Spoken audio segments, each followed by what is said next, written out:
Who am I? Where do I belong? When people feel unsure about their identity, they often cling to familiar symbols, things that feel safe and accepted, like the beard, the thobe, the hijab, and the familiar phrases, Insha'Allah, Alhamdulillah. But let's be honest, looking alike doesn't make us better. It doesn't make us more genuine. An identity crisis can lead us to blindly follow groups or cultures without truly understanding their meaning or purpose. So let's unpack this with a simple analogy. How do I become a genius?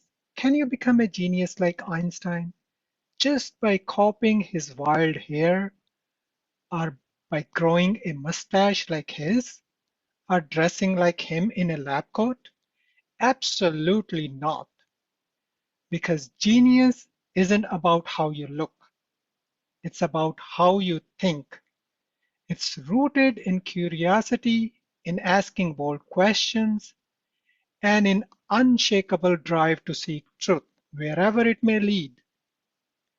Now pause for a moment and ask yourself, what does it really mean to be a Muslim? Did the early listeners of the Quran understand the word Muslim the same way we do today? Most likely they didn't. So let's take a step back, let's reflect, and let's examine the words Islam and Muslim through the lens of the Arabic language and its original roots. Arabic is a root-based language. Most words trace back to three core letters that carry the essence of meaning.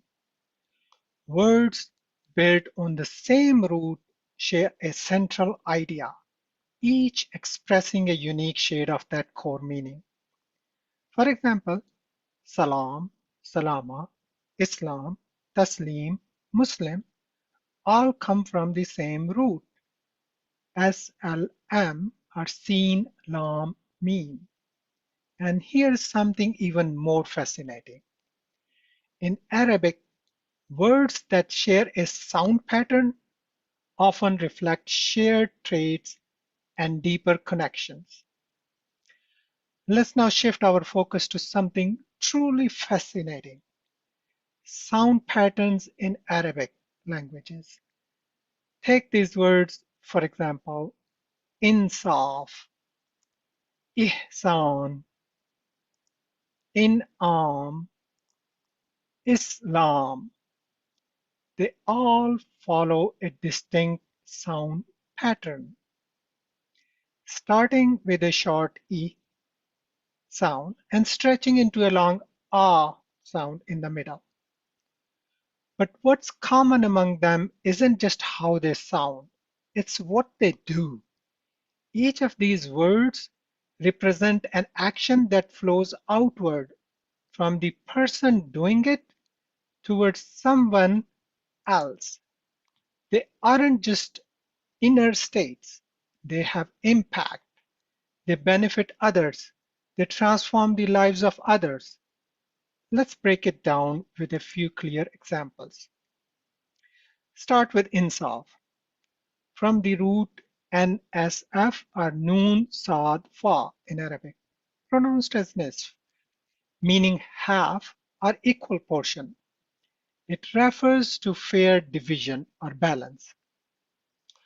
But when placed in this sound pattern, beginning with a short E as in in and stretching the middle part with a sound, Insaf becomes the act of giving others what they rightfully deserve. In other words, it means justice. And what is justice? After all, it's not something you keep for yourself, it's something you give. A judge doesn't hoard justice, he delivers it. Insaf captures the idea perfectly: a fairness directed outward, ensuring others get their rightful share. Now take Ihsan from the root husn, which means beauty.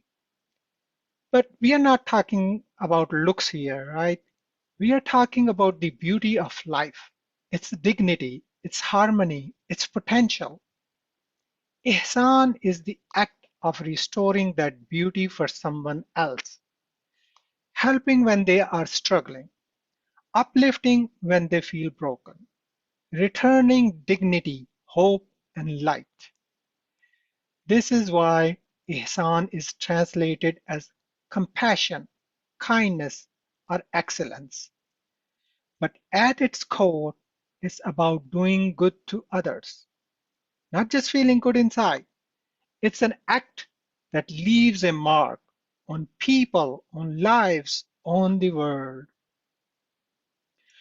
And now, the word at the center of it all, Islam.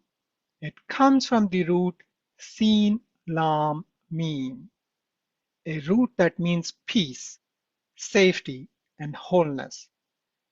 When placed into this powerful sound pattern, it transforms into Islam, not just the state of being at peace, but the act of bringing peace to others. So, what is Islam really? It's not mere religious label, it's a way of life. It means to be a source of peace through your words, your actions, and your presence, to create safety, to offer wholeness, to live in a way that others feel safe around you. Islam isn't something you claim, it's something you give. So far, we have explored how words like Insaf, Ihsan, and Islam represent powerful actions, actions that ripple outward and impact others. Now, here is where it gets even more intriguing. If you slightly shift the sound pattern, starting with mu and inserting a short e sound in the middle, you move from describing the action to describing the person who performs that action. Let's see how this plays out. We already know nisf means equal half. From that, we get insaf, the act of fair division or justice. So what is a munsif? A munsif is someone who gives insaf, a fair and just person, someone who ensures that others get what they rightfully deserve, a judge, a just person, a voice of equity. Husn means beauty, balanced, dignified, graceful. So ihsan is the act of bringing that beauty into someone's life through compassion, excellence, and kindness. A Mohsin is the one who lives by ihsan, someone who uplifts, supports, and restores dignity in others, not just with words, but through actions. Now let's return to the word that matters most to this conversation, Islam, from the root Sin Lam Mim, meaning peace and safety. So who is a Muslim? A Muslim is someone who lives out Islam, someone who actively brings peace to others through their presence, their speech, their choice. Being a Muslim isn't about a dress code. It's not about memorizing religious phrases. It's about how you make others feel when you are around. Do they feel safe, respected, at peace? That's the essence of being a Muslim. And now let's take you to one step further with a word even deeper. From the root Hamza Mim Noon, Amn, which means security and peace of mind. Eeman is the state of inner trust and security, not just belief in theory, but the feeling of peace you get when you are around someone deeply trustworthy. So who is a mu'min then?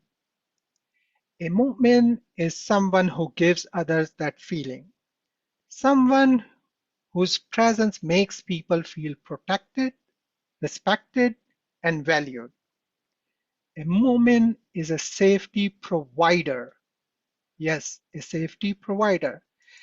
That's why one of Allah's name is Al-Mu'min, the giver of security.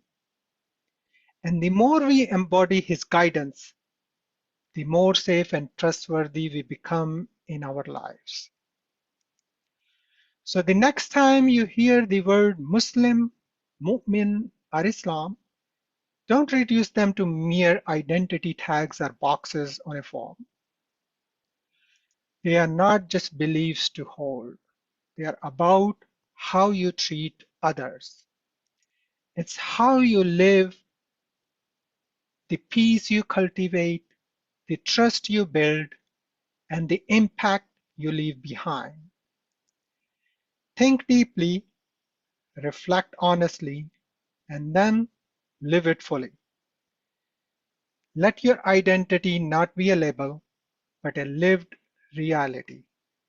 Thank you.